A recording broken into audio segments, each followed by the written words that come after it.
沈航，沈航，不是程志远，我告诉你，你听我说，这事儿跟他一点关系都没有，跟他没关系。外滩，你知不知道？我刚才给你打电话的时候，我就已经在这儿等你了。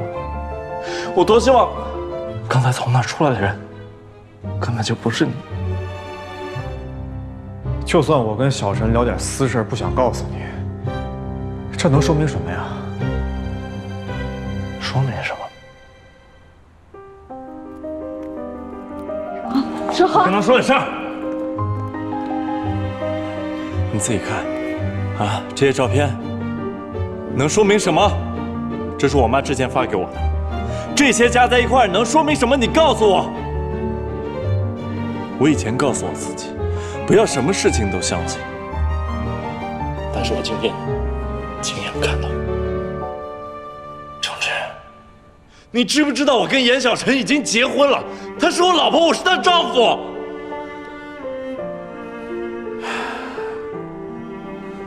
这几张照片我可以解释。解释？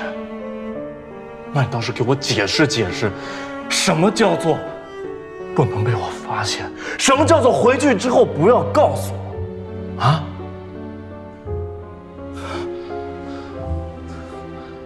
我知道小陈是你的老婆，但好像不是所有的事情都必须要告诉你吧？人都需要隐私的，有些事情知道了对大家都没好处。程志，你不要总是摆出一副比我更加了解小小的样子，你这种样子特别恶心，你知道吗？啊！沈航，沈航，还手啊！沈航，我求你，你还手啊！沈航，你有本事还手啊！你干嘛讲话？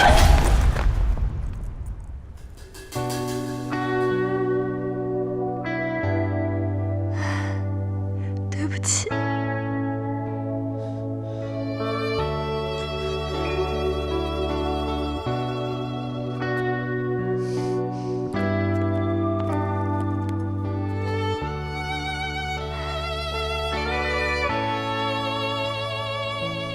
小让我们回家吧。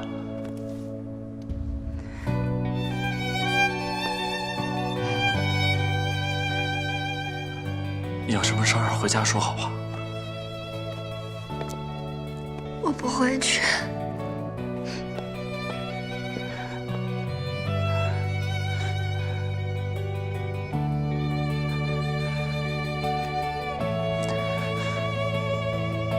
对不起。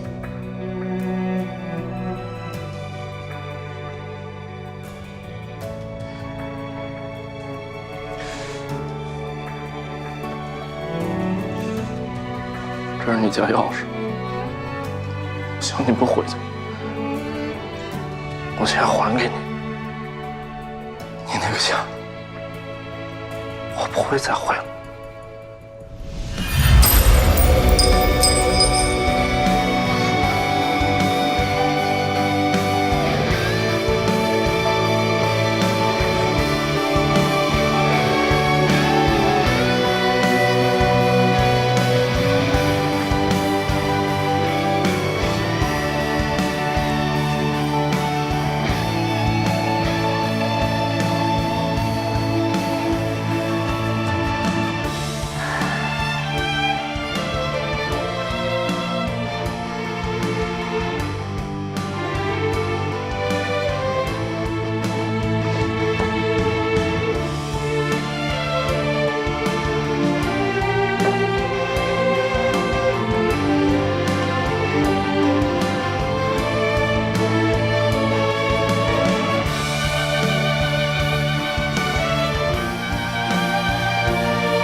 小小，小小，小小，小小，小小，昨天是我情绪太激动了，我状态不好。我知道，我昨天一定是误会你了，咱们说清楚好不好？其实我昨天晚上就过来了，我想见你，可是你电话关机，我想上楼找你，可是我怕打扰到你，所以我就只能待在这儿。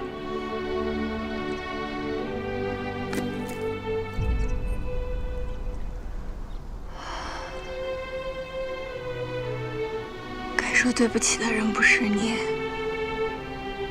想想，什么意思啊？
谁是严小晨的家属啊？是我，你是？我是她丈夫。啊，病人没什么问题，就是没注意饮食和休息，导致了低血糖昏迷，加之病人怀着孕，身体又比较虚弱。什么？她怀孕了？你不知道吗？你爱人没告诉你啊？没有。那，你确定她怀孕了？你们是怎么搞的呀？都这么长时间了，自己怀孕不知道啊？等她输完液，你们就可以出院了，尽快到我们妇产科来做一个产检。哎，谢谢你。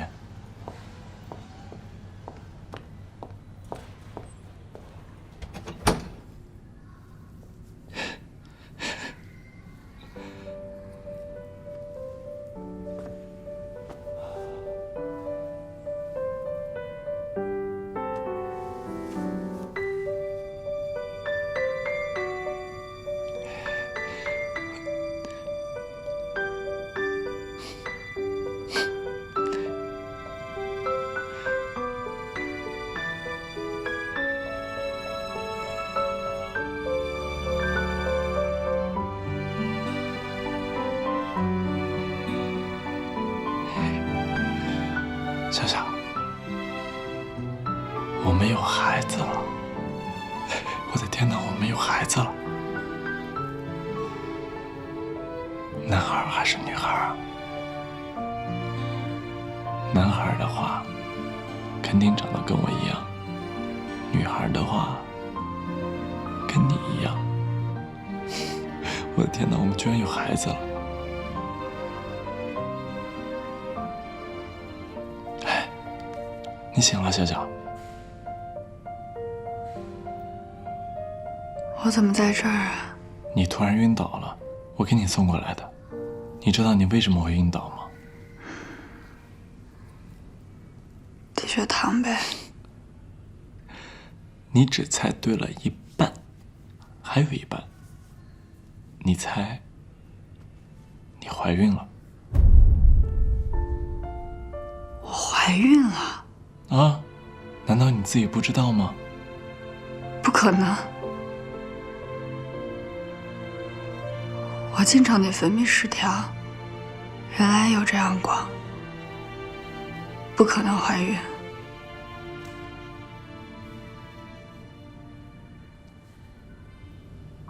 小小，你是不是还在跟我赌气呢？是不是我昨天误会你？还有刚才在小区门口，你说那些话是不是在气我？对吧？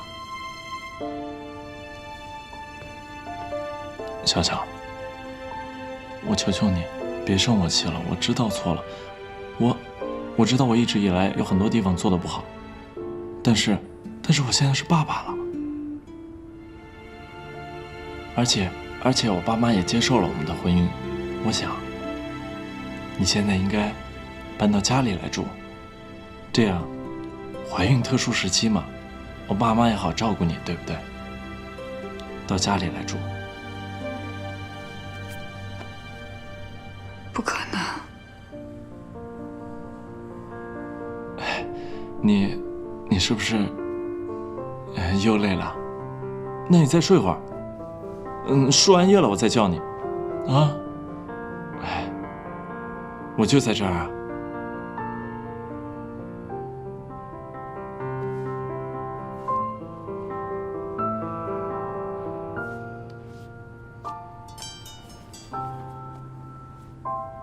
在家休息吗？身体如何？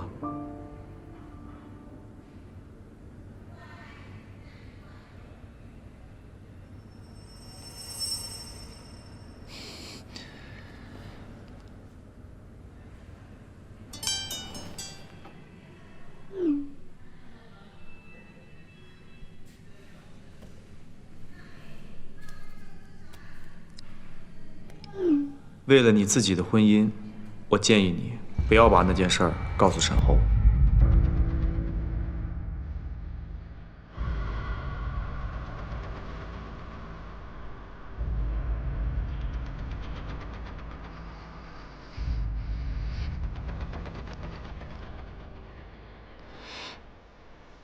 亚晨，张真给你发的微信，什么意思啊？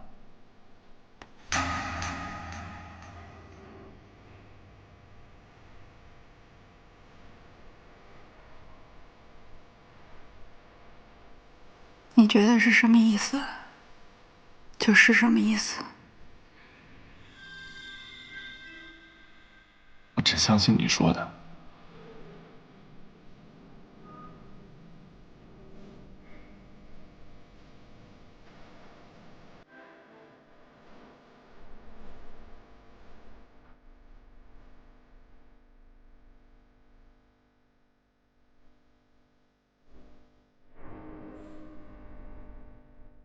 我们离婚吧，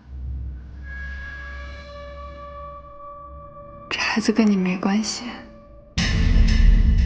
现在没有，将来也不会有。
喂，哎，芳姐啊，我跟你说啊，我现在在上海的医院看病，我看到小陈了。啊，他生病了？我也不是很清楚。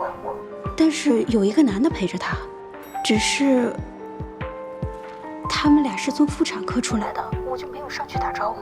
妇产科，男的，是不是上次他带回来的那个沈侯啊？我看着好像不太像上次那个小伙子。哎，要不这样，我拍张照片发给你啊。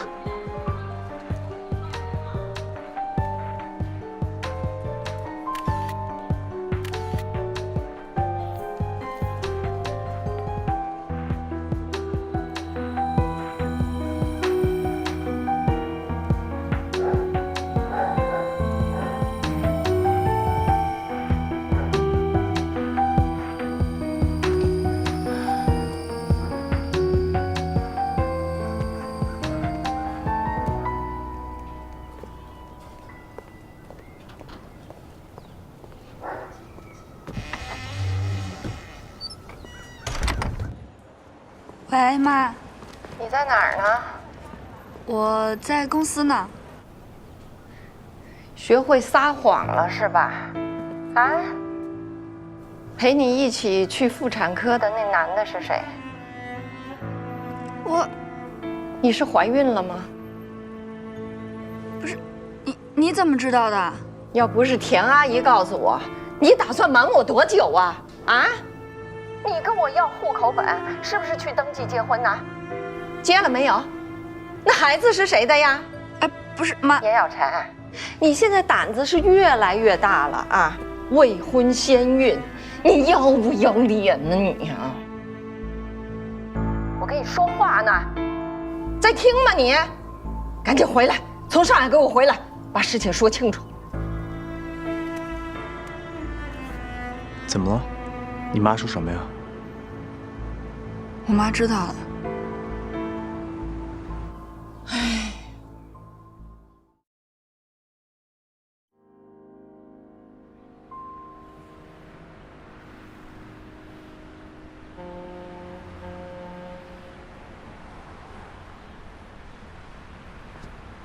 怎么一个人在这儿啊？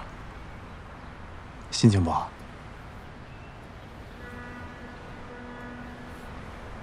心里堵得慌，上来透透气。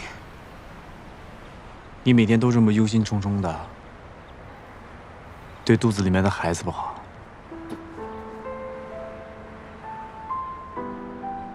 这人啊，有时候心情好与不好不是自己能决定，况且我还经常决定不了。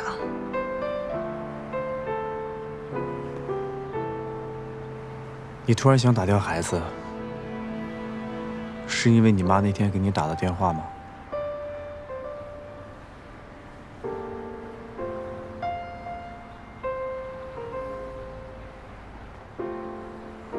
我们那天在医院被我老家邻居阿姨看见了，她告诉了我妈，我妈就非逼我回去跟她解释。可如果我告诉我妈说我跟沈侯结了婚又离了婚，她肯定不会让我把这孩子留下来的。所以，我还不如自己做一个了断。那孩子的事情，你想怎么跟你妈说？我可能会被打一顿，然后她会跟我断绝母女关系。这样已经习惯了，但是既然我已经决定要把孩子留下来，我就会尽我最大的努力，给他最好的生活，陪着他长大。你知道吗？单亲妈妈不好做的，有许多现实的问题需要解决。别的不说，孩子是没有父亲的，本身就要承受各种异样的眼光。要是你妈也不接受的话，光凭你一个人的爱，恐怕不能弥补她内心的缺失。这样对孩子成长非常不利。我的人生怎么那么难啊？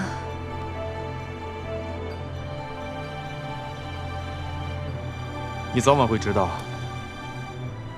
长的是磨难，短的才是人生。所以这就是我的人生，我必须要独自去面对这些。我现在有一个办法，可以解决所有的问题。什么办法？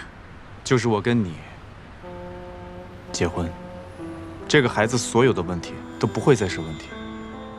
你也可以告诉你妈，这个孩子是我的。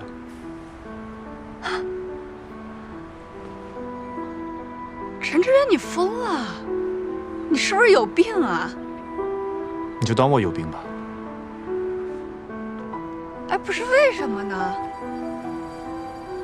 你要钱有钱，要事业有事业，要相貌有相貌。只要你说一句你想结婚，应该大把的姑娘想追着你来吧？你为什么要找我呢？那只是一种形式，你可以当做是一种交易。交易？那交易也是要在双方都有利可图的情况下才能正常进行吧？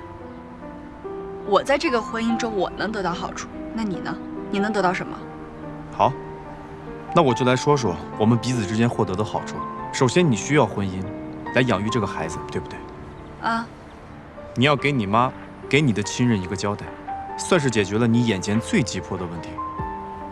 而我也需要婚姻，来给我的家人、给我的亲人一个交代，让他们不用再为我的婚姻而操心，我也可以安心的继续做我的事业。所以我觉得，我跟你结婚是一件双赢的事情。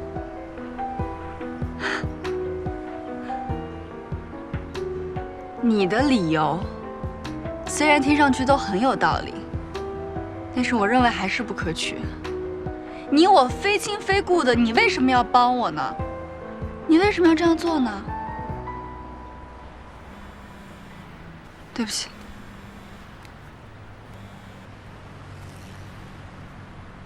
喂，妈。杨小晨，我现在在车站，你立刻来接我。哎，怎么了？我妈来了，她在车站。哎，你现在过去不太合适吧？你妈现在在气头上，你还怀着孕，这万一真的要动起手来，这样吧，我先让老李接你妈去我家。为什么要去你家呀？你跟你妈现在最好不要单独见面，有我这个外人在，你妈多少也会顾忌一些。但是我总得自己去面对这些问题吧。我现在是在为你肚子里面的孩子考虑。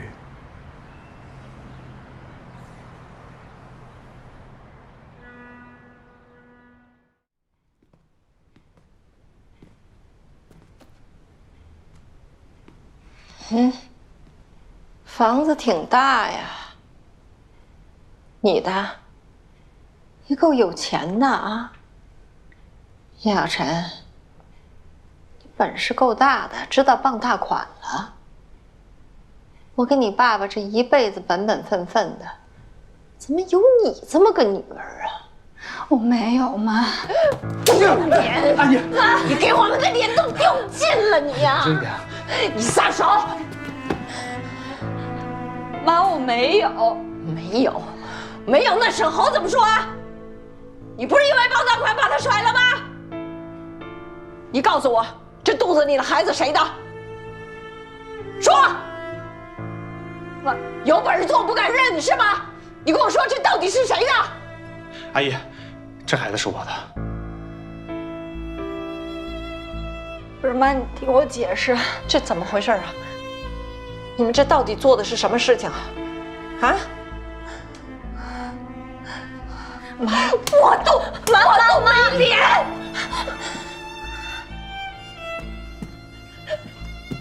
哎，颜之强，你怎么养出这么个闺女？我说不让你上上海，不让你上上海，上海你就学这个呀你？啊？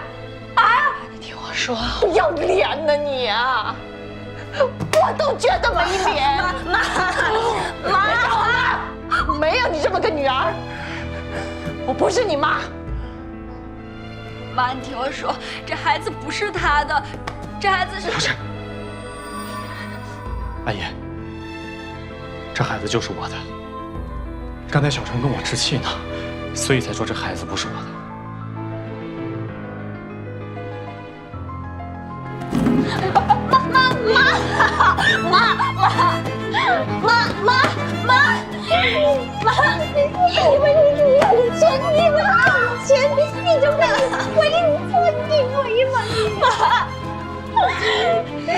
小陈有男朋友，你为什么要这么折腾他呀？你啊！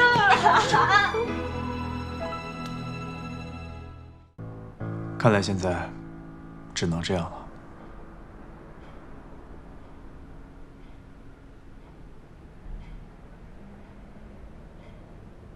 可是，你大好的条件，你怎么就甘心被我这么耽误啊？从另外一个角度来看，我现在也不着急结婚，你也没耽误我什么，我只是在我空闲的时间里面帮了你一个小忙。结婚对你来说，就只是个小忙啊？我觉得这个世界上没有什么是绝对的，它没有绝对的好，也没有绝对的坏。既然事情已经发生了，那我们就坦然面对。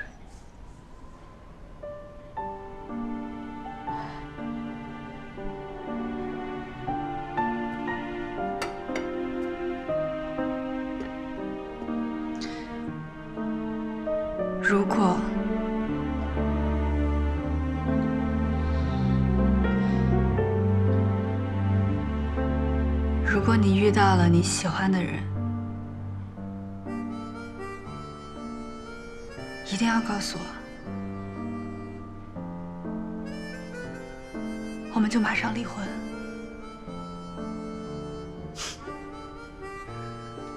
好，我答应你，等过了这关，将来的事情我们将来再说。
来，新娘子笑一下。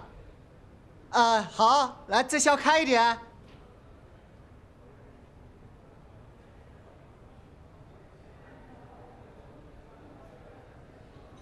没关系，就这么拍吧。哎，好，来，1、2。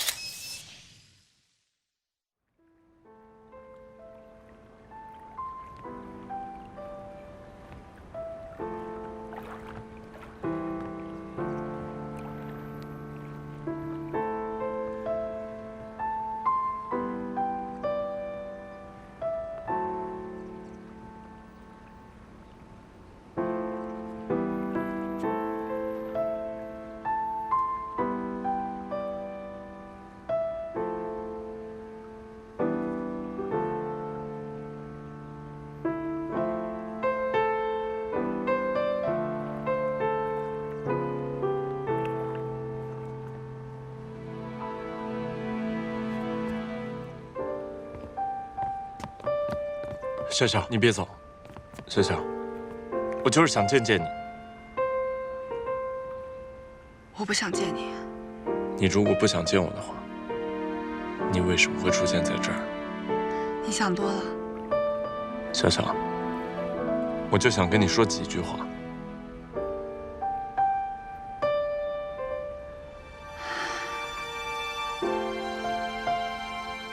你都知道了？我都知道了，他们什么都告诉我了。我没有说你怎么知道，我都知道。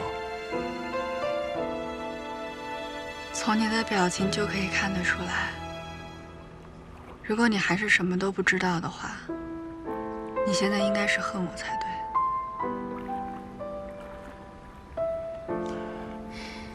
小小，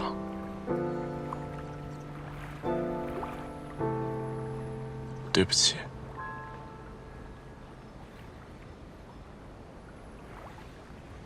你既然全部都知道了，现在再说对不起，也没什么意义了。不，这对于我来说很重要。我这个对不起，并不是因为我爸妈所做的那一切，而是因为我自己。我竟然就因为你在程志远家那一晚，还有那一段微信，和你的一面之词，我就把你想成那样的人。对不起。你现在愿意怎么想，就怎么想吧。我不在乎。你不在乎，可我在乎。我就是因为太在乎了，所以我紧张，我才没有理智的考虑到一切。你也知道，我那段时间没有工作，我太厌我自己了，我怀疑我自己，我从来没有那么自卑过。而程志远又真的太优秀了，所以我……别说了，我们已经结束了。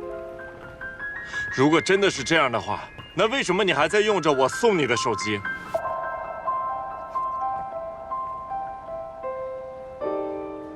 小小，已经发生的事情没办法改变了。我不管做什么，都弥补不了你和你妈妈，这我都知道。但是我依然无比的坚信，我就是想和你在一起，我就是想和你还有孩子在一起。不管遇到什么样的困难，其实我们都会有办法去解决。沈侯，如果我们继续在一起的话，我妈是会疯掉的。我现在已经结婚了，而且陈志远把我和我妈都照顾得非常好，我妈现在非常平静。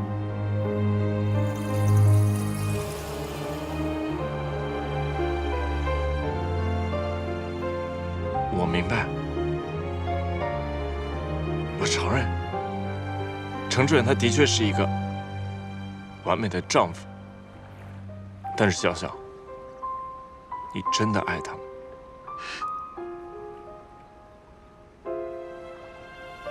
爱和不爱又能怎么样呢？爱能解决所有问题吗？所以你还是爱我的，对吧？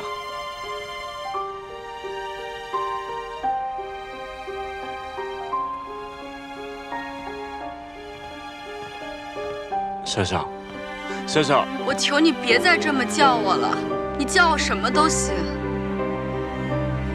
就是别叫小小。这是我爸给我取的名字。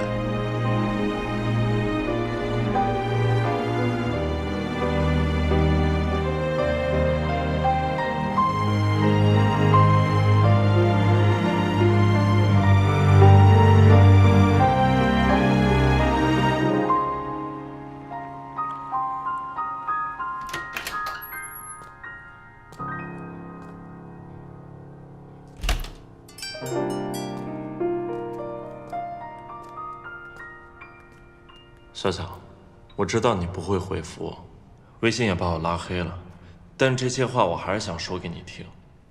那天我知道真相以后，心里既高兴又难过。我高兴的是，我终于知道，你所说的一切、做的一切都是在骗我。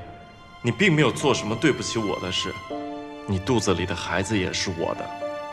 我难过的是，我们家当年所做的事情，导致了你爸的意外。直到现在，我还是难以相信，我当年上了自己想上的专业，可代价竟然是你爸爸的生命。如果不是我妈为了我找人挤掉了你的专业命了，你爸爸也就不会去讨说法，也不会发生那场车祸。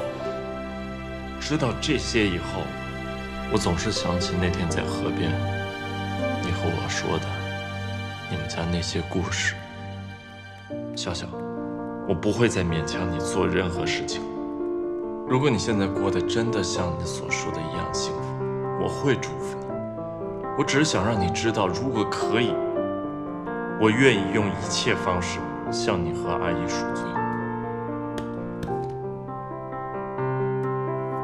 请你永远不要再联系我，就是对这一切最好的赎罪。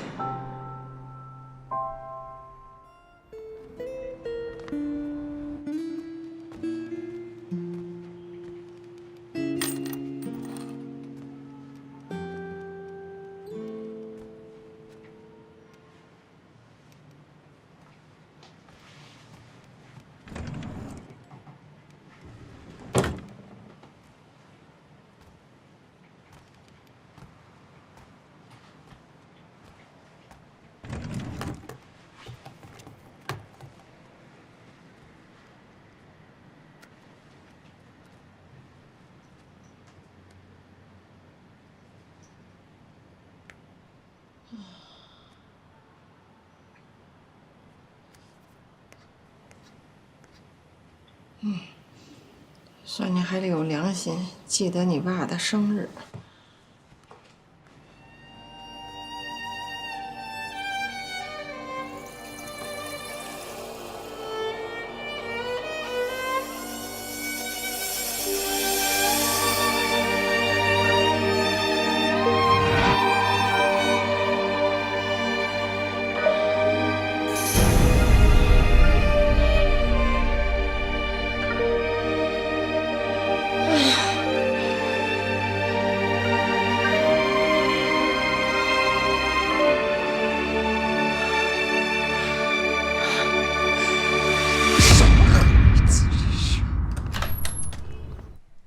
今天那份数据分析做得很好啊。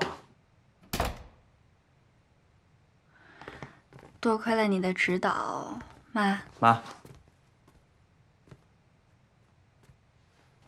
怎么了，妈？哎，妈，妈，你怎么了？有事好好说。你爸是怎么死的？你还记不记得你爸是怎么死的？告诉我，肚子里的孩子是谁的？说话！明明知道沈侯是杀父仇人的儿子，你还敢做这个？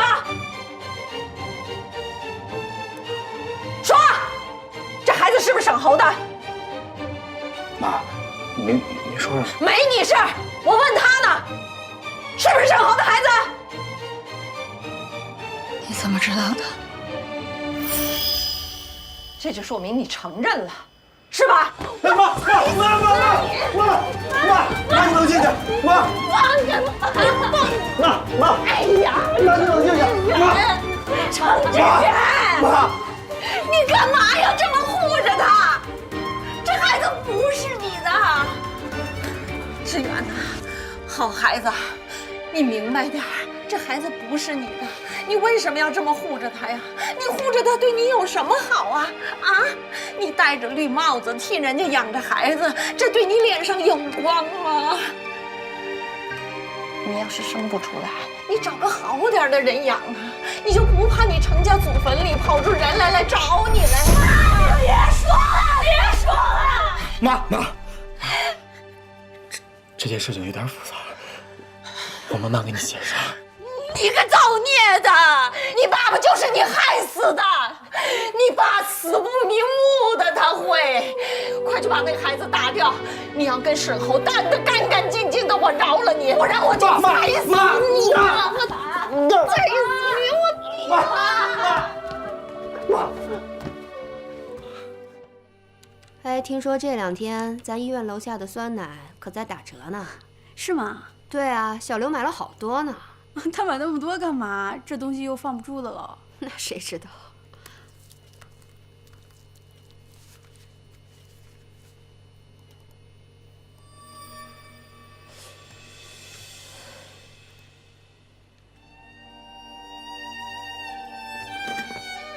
怎么了？孩子胎心没了。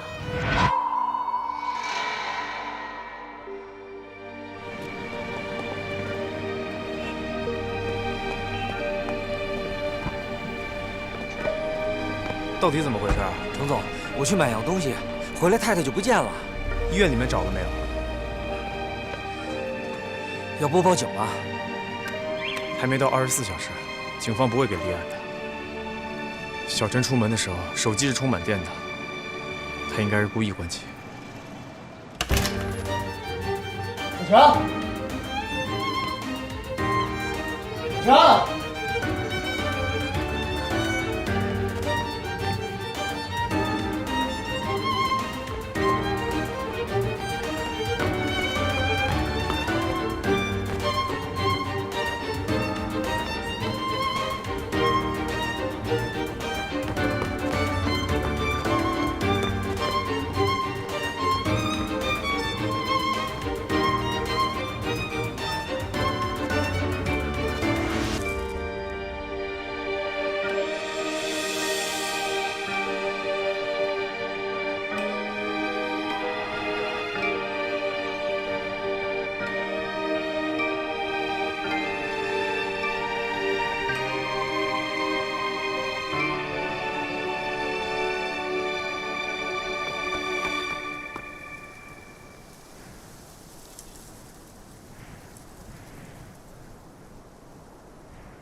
走吧，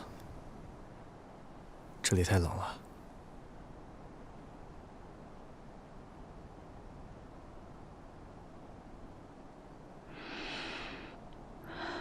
连老天都不让我生下这个孩子，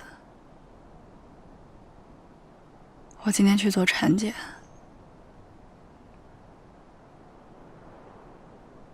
医生说孩子的胎心停了。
这我早上刚包的馄饨，有点烫，去拿3个碗去。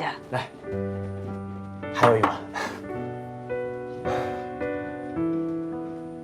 来，哎呀，来，烫啊！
喂，喂，你很少主动给我打电话，怎么了？是不是出什么事儿了？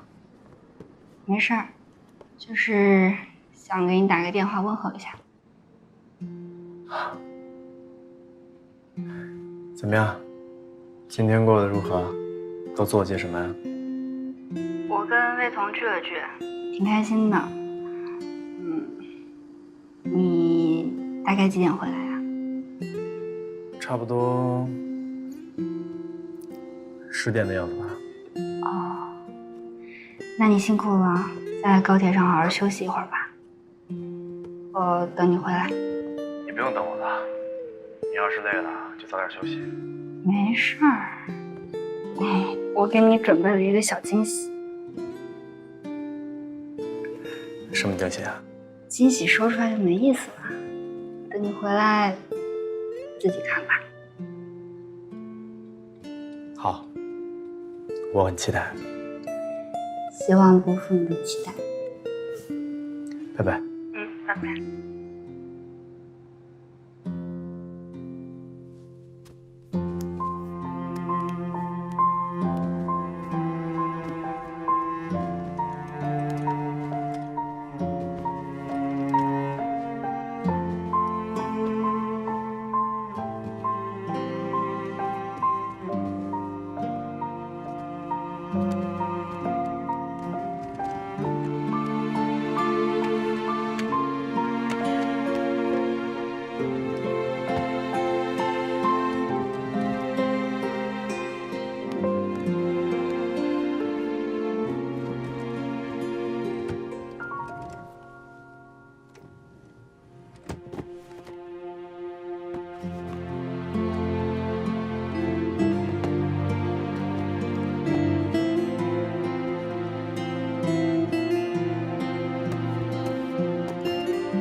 feel about this new project?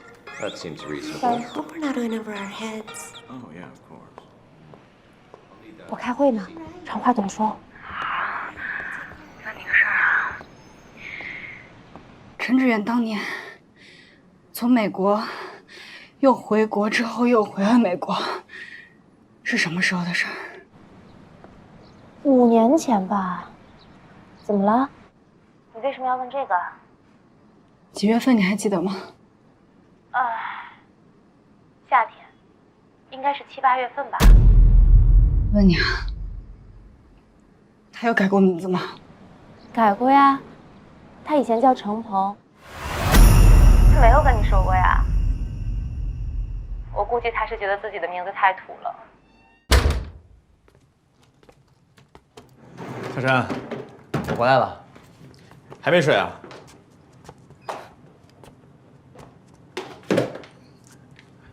要给我什么惊喜啊？我先去换件衣服啊。程鹏，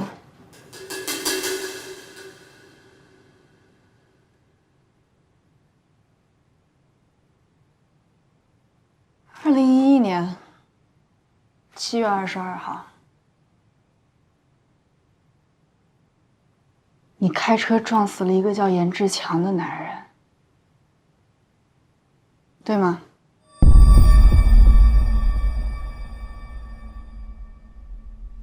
事情发生之后，你不敢面对，你自己跑到了美国去，是郑建国帮你把所有事情处理完了，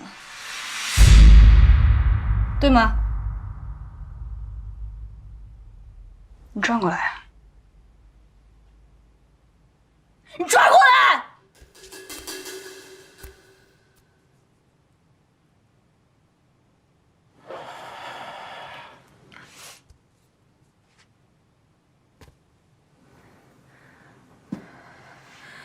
回答我，是不是？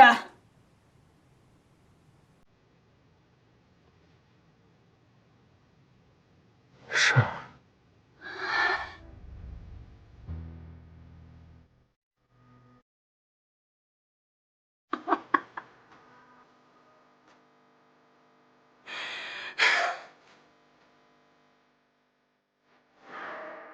小陈，离我远点！所有的一切都是你设计好的，对不对？从一开始在蓝月相遇，是你设计的，对不对？之后我进了电视也是你安排的，对不对？我就像个傻子一样被你牵着走。最可笑的是，我居然嫁给了你，我嫁给了真正杀我老爸的人。这一切都是为什么？你为什么要这么做？小陈，你离我远一点！我以为我可以平平静静的生活了，我只想要一个安稳稳的生活。刚刚准备要接纳你，我刚想跟你好好的过日子，是你自己亲手都毁了这一切。你已经毁了我们家的生活，你现在还要来毁了我，为什么？陈志远，你为什么就不能离我远一点？从一开始就离我远一点！你永远不要让我知道真相，多好！我宁愿一辈子被蒙在鼓里，像个傻子一样，我都可以呀！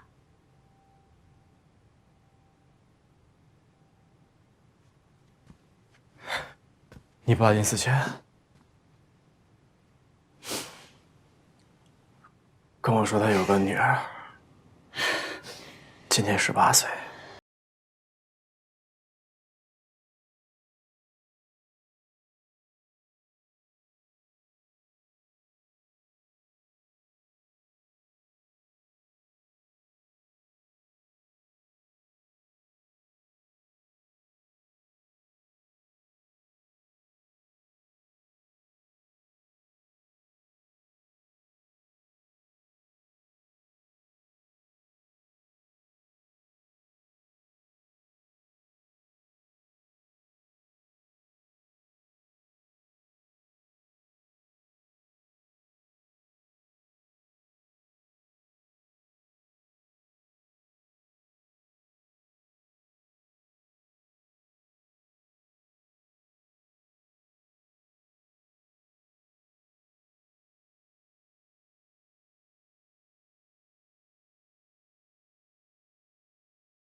Please tell Mr. Smith, I'm very busy. I'll find another time to meet him, okay? Okay, bye. 项目资料看了吗？大概看了一下。有感兴趣的吗？也就那个在线教育平台还不错。你也这么觉得啊？当然了，那也是我最看重的一个项目。那个公司虽然才创立了不到3年，但是在业界已经做得风生水起了，好多家大公司都想抢投。不过听说那个创始人对投资方特别的挑剔，所以我思前想后，觉得好像只有你回去谈最合适了。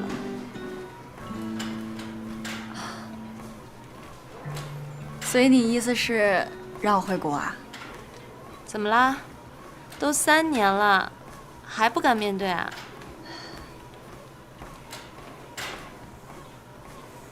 我只是还没想好必要回去的理由。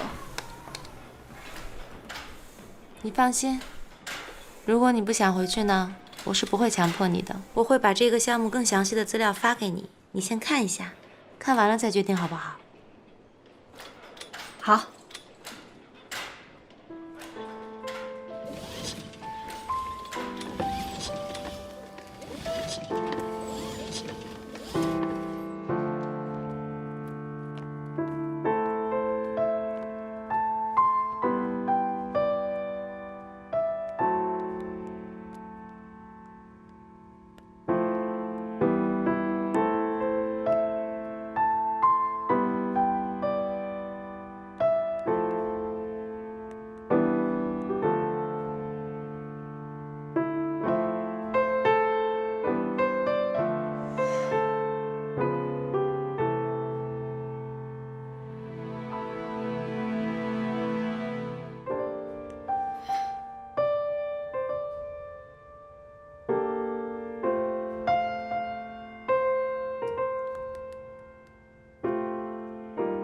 辛迪，我已经找到回国的理由了。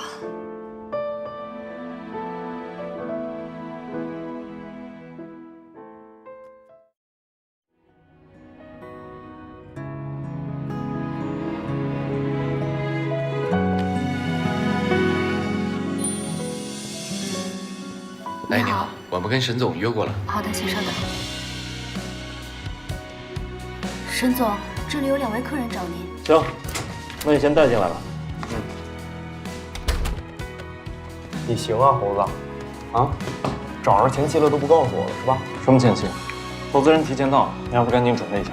准备什么呀？严养纯在门口呢。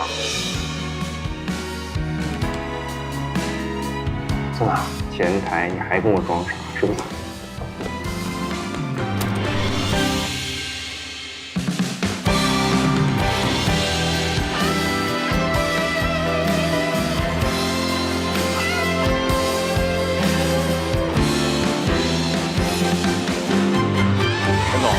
实在不好意思，本来说的是下午，但是研究也急着想过来看看。林小山，你就是美国来的投资人？你好，我是欧迪资本严小晨。你好，严经。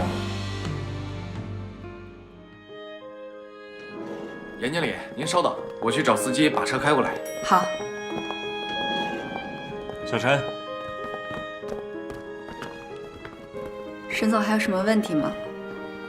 晚上有空吗？我想请你吃个饭。我一会儿还有工作。那你什么时候会再来公司啊？后天吧，我明天要去处理一些私事儿。好，我等你。先走了。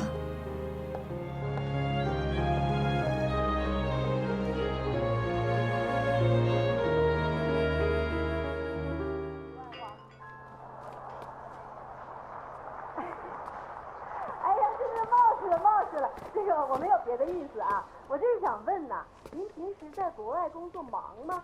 是用什么方式关心和教育您孩子的呢？教育方式哈。我回来看你了，我给你带你爱吃的东西。你是谁呀？是你闺女啊。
喂，又出什么事了？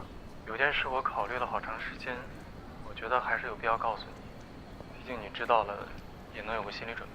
到底什么事儿？你赶紧说。严有真回来了，是 Cindy 告诉我的。他不是在 Cindy 的公司吗？但是他这次回来完全是为了上海的公事。如果你见到他了，你千万不要激动，好吗？陈志远，你在听我说话吗？喂，喂，志远。我先挂了。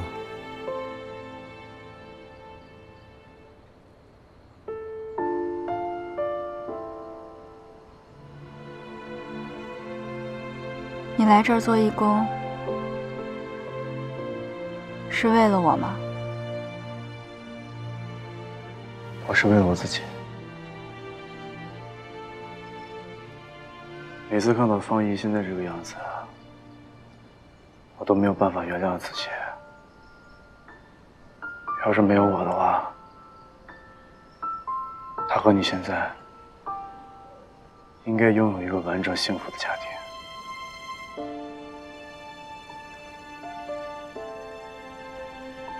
我其实经常会想起你，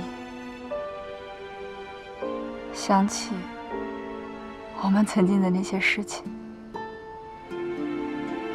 我不得不承认，你在我的生命中留下了不可消除的印记。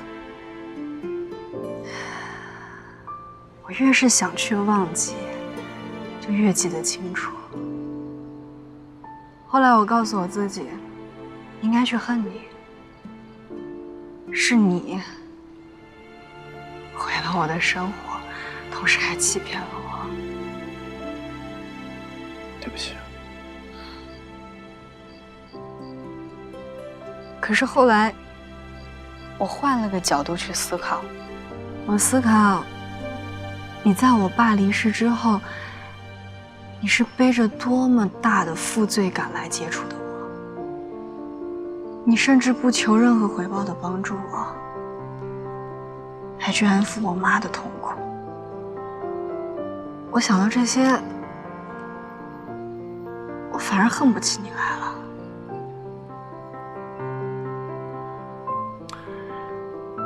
你应该恨我，这一切都是我造成的。可是责怪别人，只会让痛苦不断的加深。只有认识到自己的错误，不断的反省自己，才能真正的成长。你没有错，错的是我，都是我的错。其实我也有错，我错在我爸离世之后，我把所有的怨恨都转嫁到了别人身上，我甚至把自己想象成了悲剧的主角，觉得全世界都欠我的。可是，我明明知道我妈比我要痛苦10000倍。我反而没有去安慰他，我而是任性的选择了逃避。我先是逃到了上海去读书，然后逃到了美国去工作。其实，我妈是因为害怕像失去我爸一样失去我，她才歇斯底里的把我拴在她身边。我如果当初有足够强大，能明白这些，我勇敢的去面对这一切。可能我妈现在不是这个样子。小陈，成长了很多，也坚强了很多。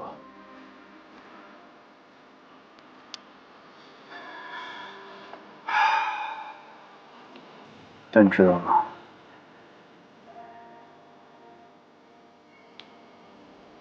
我还是没有办法去原谅自己。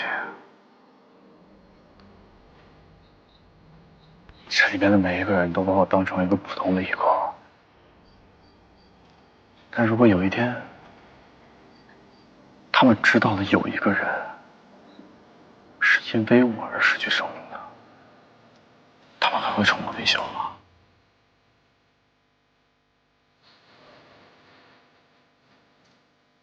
我之所以会主动找你，就是想告诉你，不要再用这种负罪感来折磨自己了。过去的就让它过去吧。有句话想对你说很久了，我原谅你了。我希望你以后不要再来这儿再当义工，也不要再用这样的方式来赎罪。你有你自己的生活，你有你自己的工作，不要因为一个错误纠缠一辈子。在命运面前，都是无辜的。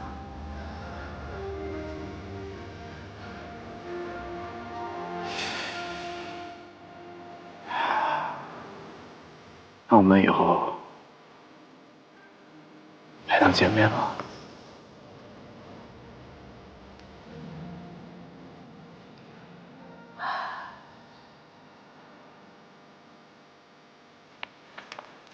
以后不一定经常能见面，但是我们还是朋友。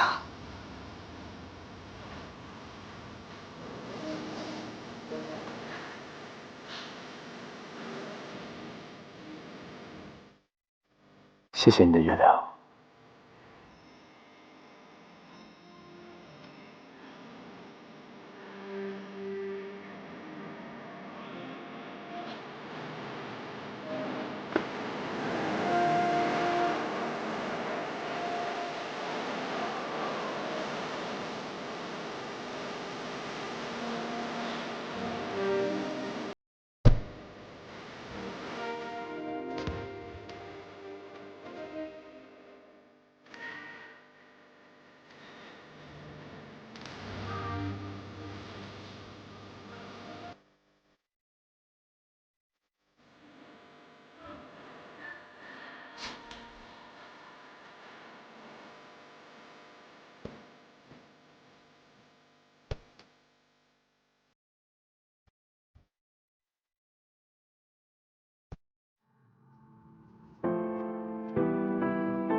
没打扰到你吧？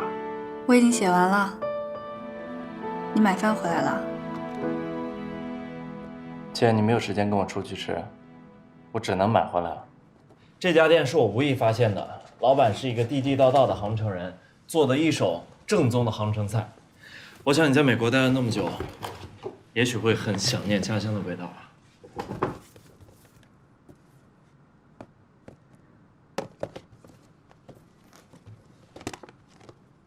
快来吃吧。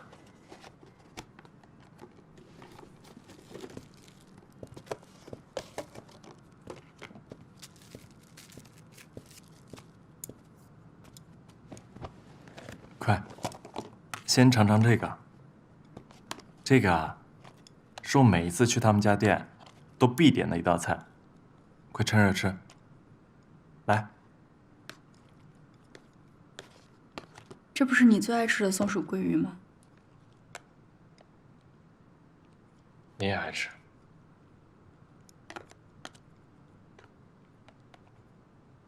世豪，我刚才说话有点过激了，对不起啊。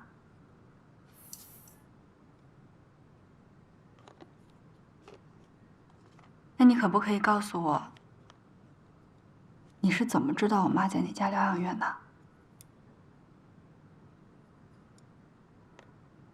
是魏彤告诉我的，不过你别去怪他，我一直很注意，从来没有在方姨面前露过面。刘阿姨就住在这一间。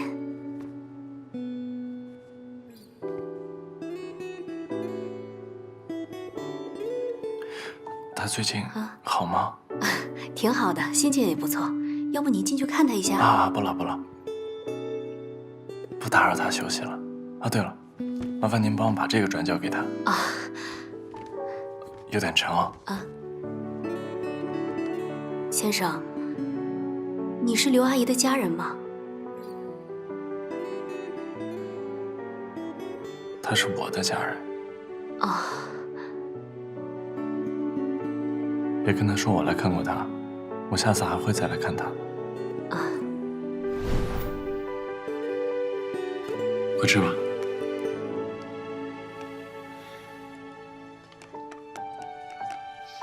我刚才已经跟公司提交投资立项申请了。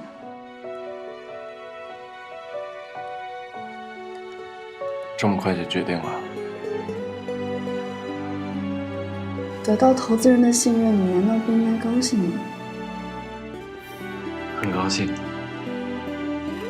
只是我觉得你应该再考察考察。我还是头一次听到创始人跟我提这样的要求。因为这样，我就还能有机会见你。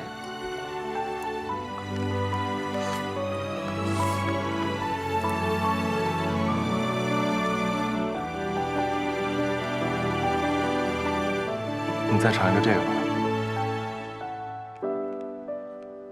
明天我要去临江出一趟差，去谈一下线下教育平台合作的事情。如果严经理有时间的话，不如一块儿去，就当做是深入考察。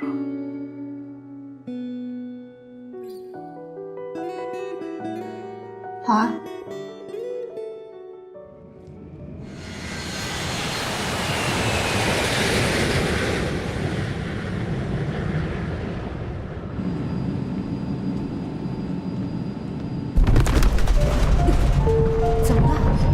各位旅客，飞机现在遇到了气流，有一些颠簸，请您系好安全带，不要在机舱随意走动，请您配合，谢谢。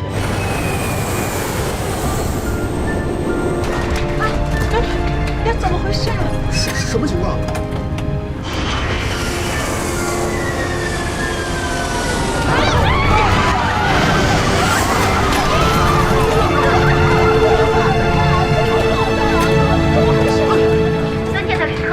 现在飞机遇到突发情况，导致客舱失压，大家带好氧气面罩。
油，目前飞机故障已基本解除，飞机稍后会降落在上海浦东国际机场，请大家系好安全带，等待降落。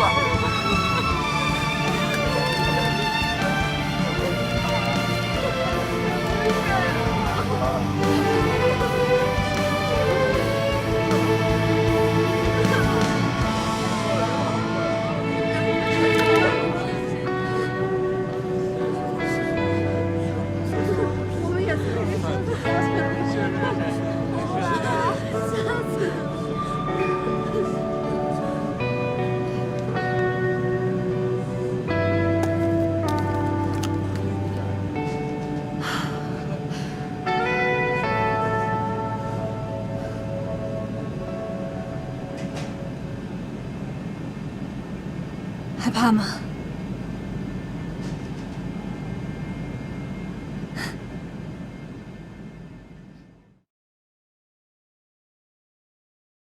哟，回来了，义工。就这么走了？哎呀，这么多年我也没有放过假。怎么，需不需要我给你打个假条啊？有，不敢啊。这公司是您的，您想歇多久歇多久。要是有一天公司黄了，跟我可没关系。躲在被子里哭的人又不是我，应该是你。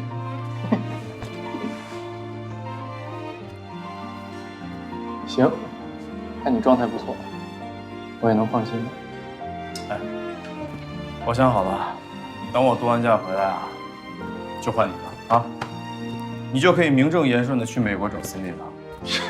你开什么玩笑？我找他，应该他回来找我。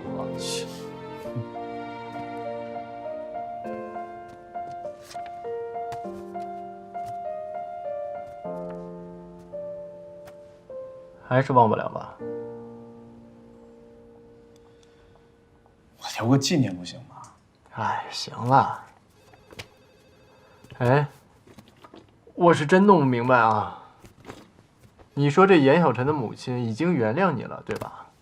那你还有什么不敢面对的？哎，我说你在讨论别人情感问题的时候，能不能不要这么轻松啊？你先想想你自己行不行？刚才 Cindy 啊，给我发了一个视频。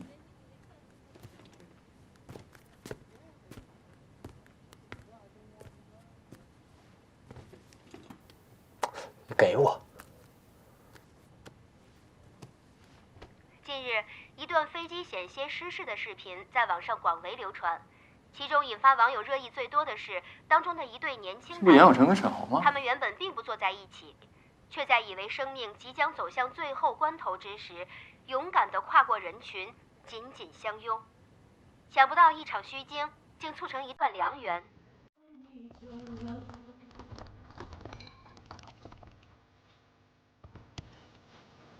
南方，谢谢。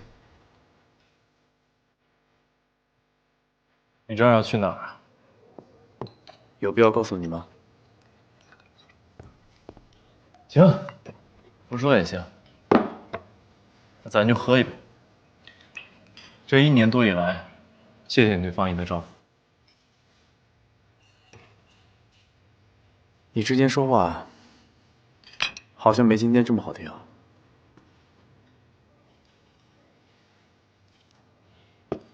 以前我们是对手，现在我已经出局了。什么意思啊？你跟小陈……其实，在那天晚上，我看见你们两个那个拥抱，我就应该明白了。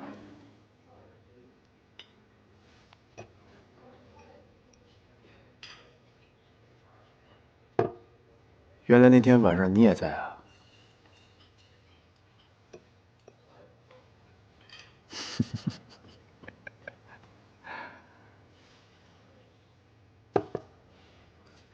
我说沈豪啊，其实我挺不愿意告诉你的，但那只是一个友情的拥抱。现在我把这句话原封不动的还给你，倒是你们在飞机上那个拥抱，才让我释然了。